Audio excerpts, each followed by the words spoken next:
more Americans identify as socially conservative than socially liberal. It's criminal that our government and the media and the social elites are pushing this forced racial divide and purposefully creating policies to support keeping people down. I'm Stephanie Keith. And I am Tara Manjakovic. And we are unapologetically outspoken. Hey everyone, welcome to Motivation Manifestation Monday. Today we're going to talk about some surprising trends that actually give me a lot of hope that more and more people are waking up to the lies that we all have been fed by big government and mainstream media. And we're also going to talk about the power of persuasion and what not to do when you're trying to persuade someone. So, Tara, I listened to an episode of The Morning Wire the other day where they were talking about how more Americans identify as socially conservative than socially liberal. And at first, that really surprised me. I mean, when you look at the way that media and government tries to portray things, you would think that everyone is a trans, progressive, Trump-hating, communist-loving liberal. But as usual, the facts say otherwise. So according to Gallup research, 38% of Americans identify as socially conservative, while 29% identify as socially liberal. This is actually the highest percentage of conservatives in over a decade, growing 13 points in just 2 years.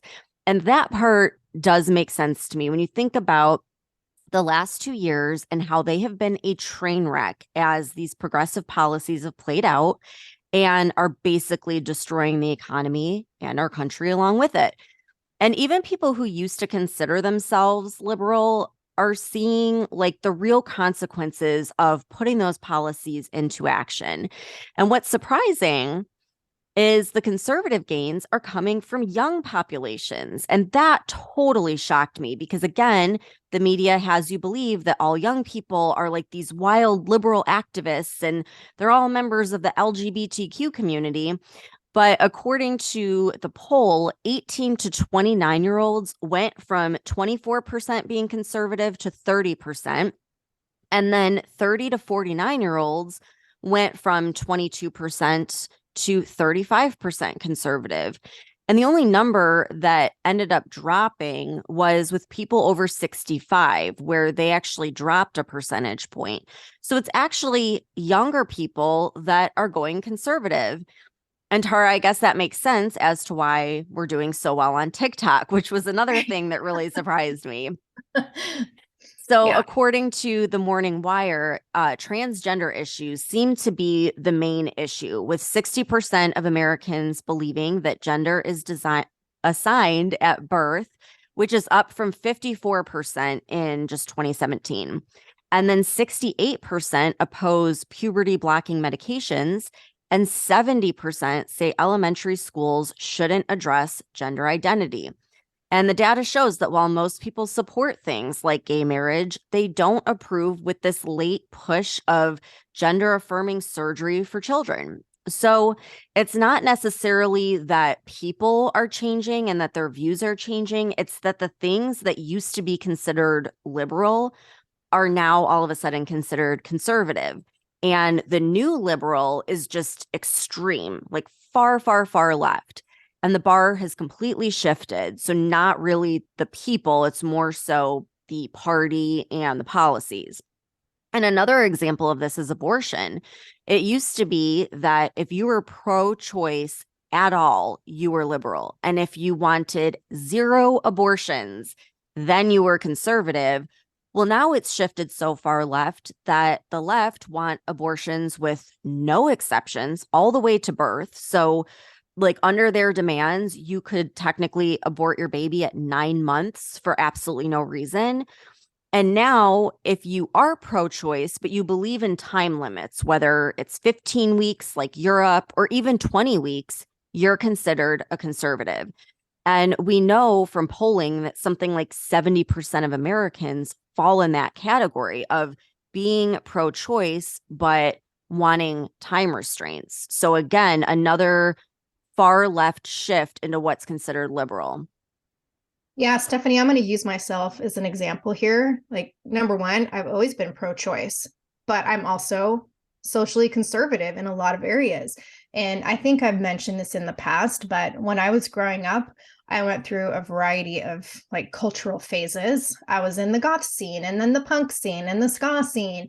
And like this went all through high school and beyond. And these were like cliques of misfits that I hung out with. And there was a significant gay component in all of these cliques. And there was no like LGBTQIA plus 12 other fucking letters to describe people. You were gay, you were straight, you were bisexual, or a drag queen. And that was basically it. And I had a lot of gay and lesbian friends as a young adult. I went to gay clubs in West Hollywood to go dancing pretty much every weekend. I went to pride parades. I went to drag shows. And I was very much in support of the gay community. And I always have been. When I was a cop, I worked Vice for over 4 years, and that dealt with a lot of prostitution. And I spent a lot of that time working in areas of Hollywood and North Hollywood where there was a significant transgender prostitute population. And each and every time, I treated everyone with respect and with dignity. And I had great relationships with everybody. I've had gay partners as a cop that I was incredibly close to and considered family.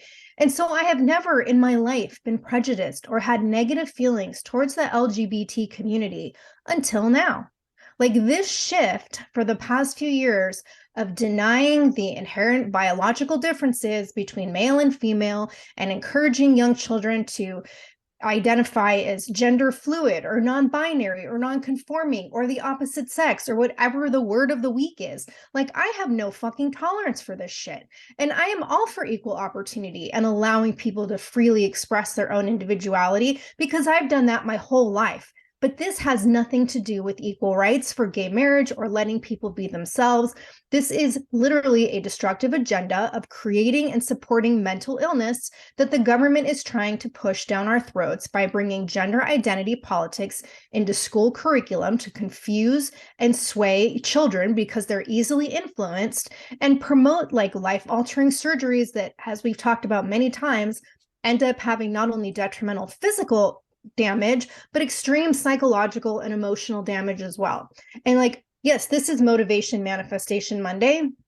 But since we're on this topic, I just want to say that what happened at the White House last week with the Pride Festival on the lawn, and I'm not even talking about just the shit show of Rose Montoya, the trans influencer who basically pulled his dress open to go topless and dance around on the lawn with his very his fake boobs that looked very real. Like that in itself was completely disgraceful. But the fact that the White House hung one of those 20 different emblem on it, progress pride flags with the stripes going every which way, and hung that between two American flags, promoting the pride flag as the primary focus, that's the kind of shit that is making people like me, who have always been very tolerant, not want to support this nonsense that is being associated with the LGBTQ community.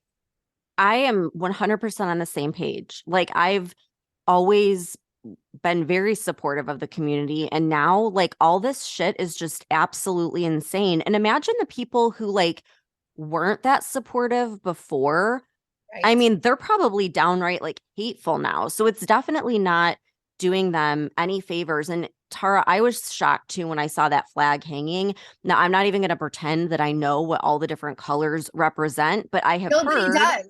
Nobody Well, does. I've heard through our TikTok viewers or audience that some of those colors, like the light blue and the light pink, represent little girls and little boys. So it's Yeah, pedophilia that has now made their way and completely tainted this community. And so far, every gay person that I know is pissed off about it, and they don't want that to all be a thing. But anyhow, when looking at all of those statistics that I talked about earlier, like initially I was really surprised, but then I was thinking about it and I'm like, you know what? I am considered a millennial, and pretty much everyone else that I hang out with, my old coworkers, my cousins, my brother, like everyone else that's in that category, that age range, are right in line with the statistics that I listed out. It's like we were once considered liberal, but now things have gotten so extreme that it's actually caused us to take a more conservative approach and really question a lot of the things that are going on, like you were just talking about. And like, I was literally the mom that would have absolutely no issue letting my son play with dolls or wear his sister's clothes. Now it fucking terrifies me because some crazy ass teacher or social worker will get involved trying to push medication and surgery on something that's just normal play that kids go through. And I went from being like super liberal in the area of gay rights to now honestly like being pretty leery of it because of not only the issue of pushing the trans agenda on kids, but now they're even trying to be inclusive of pedophiles, calling them minor attracted persons, which is absolute bullshit. So Same. it's definitely like, I think, hurting the gay community more than anything else in our lifetime. And the other thing that's interesting is looking at the tactics of liberals, where, in my opinion, their lifestyle choices are being shoved down our throats. And here's the thing, if you want to be trans or call yourself, the opposite sex, more power to you. But the problem is, it doesn't stop there. We can't just be accepting anymore. They expect everyone to change their entire life to play along with this, like changing the way we use proper grammar, changing the way we define a woman. Now, a woman is like a bad word, which is bullshit. Allowing men in women's locker rooms and restrooms, allowing them to compete against women in sports and steal the titles and scholarships from them. And then companies are being forced to hire people that have these extreme lifestyles in order to check a box, regardless of whether or not that person is actually the most qualified for the job. And then you have schools that are expected to teach young elementary school children about sexual preferences. And even laws are being put in place to take children away from their parents. I know, Tara, you covered that in previous episodes. So that's not a great way to persuade people. And it doesn't appear to be working very well for them based on the statistics. Like, they're essentially trying to bully people into changing and accepting their extreme left policies and ideas rather than having a healthy debate on the substance and merits. And that is not how you persuade someone. I mean, look at the gun laws. Like, every time the left gets on a kick of talking about banning guns, ammo sales go through the roof. Like, my husband actually has a theory that all of these left-wing politicians that are always like making a scene about banning guns, he thinks they're actually like heavily invested in gun and ammo stock, because every time they do that, like, everything sells out and there's a freaking wait list for ammo. So, I mean, I don't think it's that far-fetched, right? No, like honestly, this hadn't occurred to me, but I think your husband is onto something and we need to do some research on this because I bet he's probably right. That could be like a Weird Wednesday episode, like the industrial military complex, because it's a thing, right? Absolutely. But again, like, if you want to persuade people, you don't do so by trying to force them or by taking away their constitutional rights and freedom. Like, have a real debate based on facts, but they never do that, right? Like, everything's based on emotion. And you also don't win people over with name calling. But now, when you don't agree with the left, you're considered a racist or a bigot or transphobic or xenophobic or one of the other names they make up. And all that does is make the divide worse and annoy the shit out of people. I mean, I don't know about you, Tara, but I get annoyed with stuff like that. Oh, I'm beyond annoyed, especially when you consider that it's not just this push for, calling people who don't believe in these progressive gender theories to be transphobic or racist. There's this whole other issue with the government trying to make people feel guilty for being patriotic. Like, having love for what America is supposed to stand for is inherently bad. And if you believe in traditional American values, you're the, quote, threat to democracy or domestic terrorist. And like the whole white guilt thing. I'm sorry, but I can't help that I was born Caucasian. And I'm sure as fuck not going to be made to feel bad about it. Like, I'm proud of my heritage. I'm proud of who I am, just like everybody else should be proud of who they are and what their heritage is. I will not be shamed for being white, and I will not accept being told I'm privileged because of my race, because you don't know anything about my life or how I grew up or the adversities I faced. And I know plenty of people of color who grew up in better situations than I did, and I know plenty who didn't and who grew up worse. So I'm not going to be ashamed of my race or my ethnicity or my biological sex. And it's criminal that our government and the media and the social elites are pushing this forced racial divide and purposefully creating policies to support keeping people down. It's like you said, if you want to persuade people, what's that phrase? You get more flies with honey than Get more bees with honey, right? yes, yes. It's that kind of thing. People don't want to be told they're bad all the time. People don't want to be told that they're wrong for having pride in themselves and that they're wrong for having their beliefs. And so I think the tides are turning because more and more people are just getting sick of these agendas that are being pushed on us. And that's all it is an agenda. And when you were talking about that, that just made me think, and again, this could be like a whole episode that we do some research on, but I found this Black man on TikTok who is like adamant that the people who are pushing this like racial divide on the left are actual racist, because he's like, Yes. think about it. If you truly were racist and like you believed in white supremacy, would you try to get millions of Black babies aborted, or would you be trying to help those people?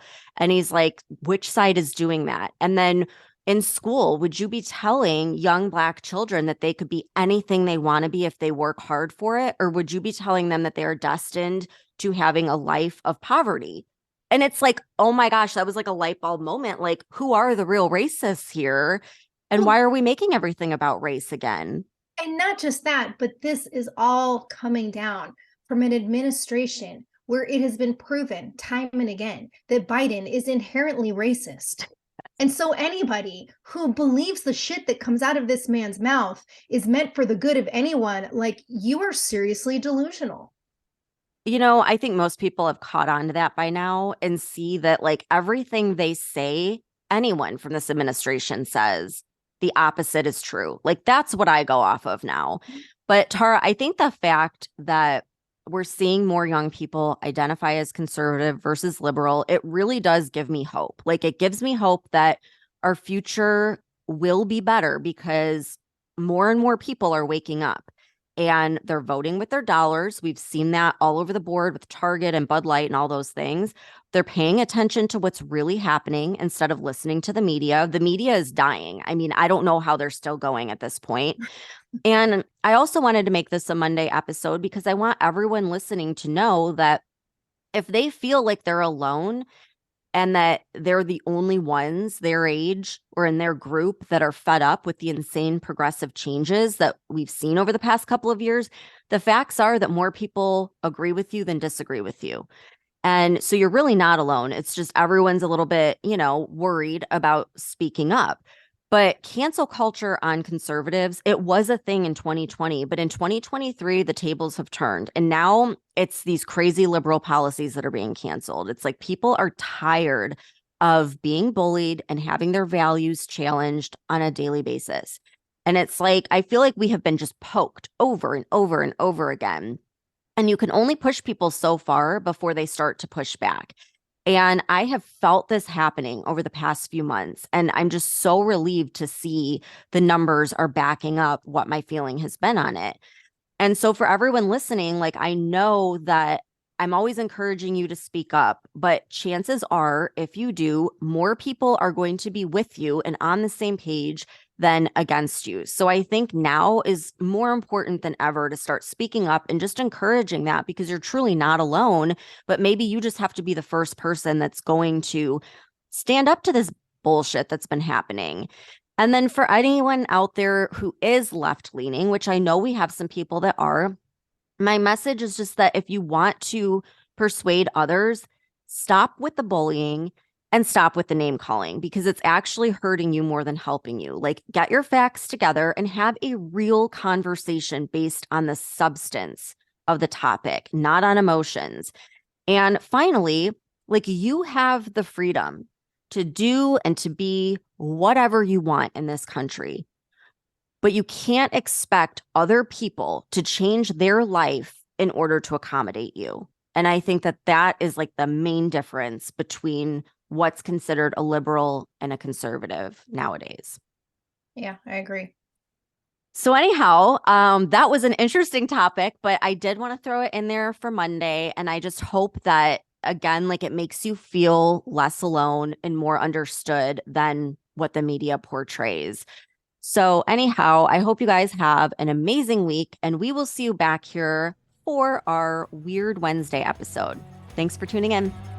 If you enjoyed this episode, share it with a friend, and don't forget to subscribe to the podcast so you get our latest episodes every Monday, Wednesday, and Friday. And if you could, please rate and review the show. We are going to be reading every single review, and I would love it if you hopped over to Instagram at Unapologetically Outspoken and say hi. We want to see who's out there and start a conversation, plus get all of the topics that you want us to talk about next. Thank you so much for tuning in, and we'll see you next time.